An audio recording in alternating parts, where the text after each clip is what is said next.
আমি এসেছি চন্দনেশ্বর মন্দিরে। তো এখানে যারা দণ্ডি কাটছেন আর কি, আমি সেটা দেখানোর চেষ্টা করছি। এই যে কত সব দণ্ডি কাটছে দেখুন। যে যার মনস্কামনা পূরণ হলে এভাবে দণ্ডি কাটে। একটা কথা আছে না, যে বিশ্বাসে মিলাই বস্তু করতে, যে যার বিশ্বাস, আত্মবিশ্বাস, ঈশ্বরের উপর বিশ্বাস, ভগবানের উপর বিশ্বাস, এটাই হলো বড় কথা। কেমন লাগছে অবশ্যই কমেন্ট করে জানাবেন।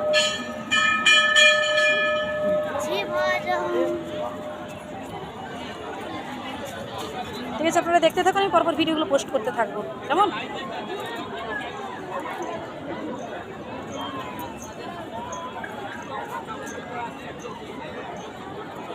প্রচুর পরিমাণে দণ্ডি কাটছে, এখানেও রয়েছে সামনের দিকে।